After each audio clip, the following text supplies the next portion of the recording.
Magbabike sana kami papuntang Marina Bay Sands. Eto, na-cancel dahil malakas ang ulan. Grabe, minsan na nga lang magbike. Nandito ako sa kasilong sa ilalim ng magandang building. Tapos diretso na rin ako para magkape. Ang lakas ng ulan. Grabe yun. Yung ulan doon sa part na yun, napakalakas.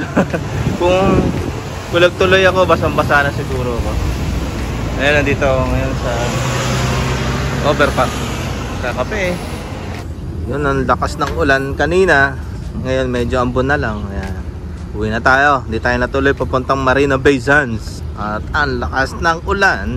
Habang magbabike tayo, eh, magkwentuhan muna tayo. Diba pwede natin pagkwentuhan? Siguro yung paano ba tamang pag-handle pag na-stress ka na. Kasi yung stress, masama epekto niyan eh pag naiipon. Diba? Katulad nung nasabi ko sa last video ko, kapag naipon yan, so, nakaka-apekto sa isip natin yan. Hanggang sa hindi mo na namamalaya na medyo kailangan mo na magpatingin sa psychiatrist. Sa akin, ginagawa ko, lalo na pag sa trabaho, medyo pressure, talaga nagbe-break ako. Break, yun ng kape, relax ng konti para makapag-isip. Stress out. Mahirap pag tuloy-tuloy ka nagtatrabaho, tuloy-tuloy ka nag-iisip. Naiipon. Yun ang ginagawa ko.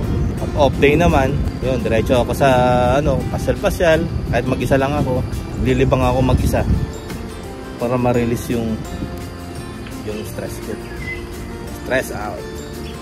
Ay magandang pang rin yung yung pasyal-pasyal ka sa park.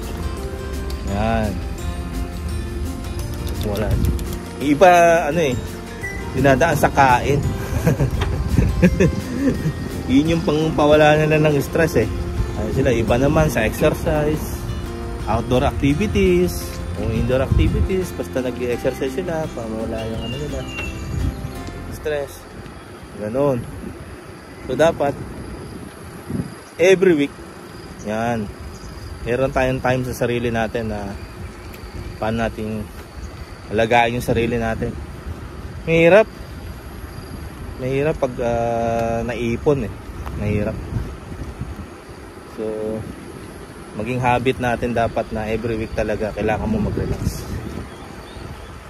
Noon kaya ako ngayon supposedly magbabike kami kaso umulan. Ayun, lakas ng ulan eh. Tapos kasama mo yung mga friends mo, mga kaibigan, pagkita ka, makapag-meet ka, mga kaibigan mo, kwentuhan, yun, pag na-relax ka, medyo nakakaano yan eh. Nakawala ng stress yan. Ayun, sige. Turuan nyo rin ako kung paano yung ginagawa nyo. Paano kung nyo hinahandle nyo pag na-stress kayo. Okay. Hanggang sa muli. Bye-bye!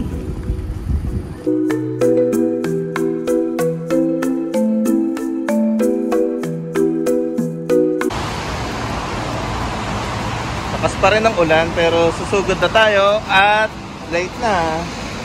Makauwi, makatulog. Okay. Dadalawin ko yung luma naming bahay.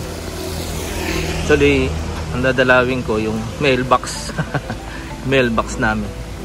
Mga puno na ng letters. Dito yung block namin. Luma. Ito sa kabilang side.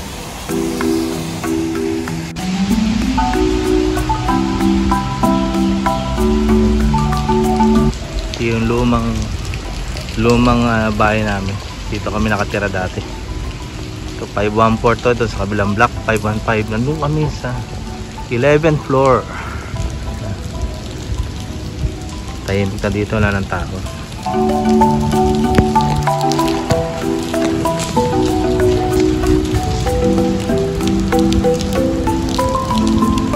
Tapos doon kami galaro ng basketball. Yan, dyan.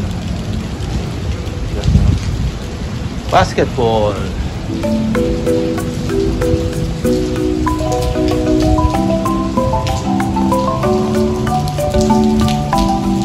Memorable din tong place na to kasi ilang taon kami dito? 7 years?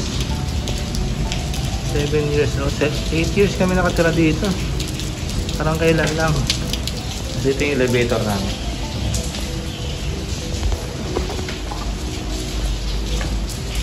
lang natin yung mailbox. Kung meron, sulat. Sigurado punong-puno yan. Ngayon yung mga letters na nakuha ko. Tahimik na dito.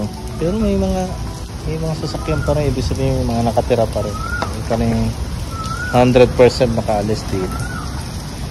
So, lakarin na natin pa uwi.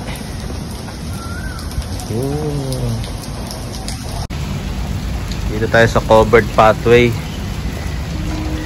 Kunti na lang eh. Oh, itong kabilang block doon. Diyan kami. Kaso medyo malakas pa rin yung ulan eh. Pero lakarin ko na to.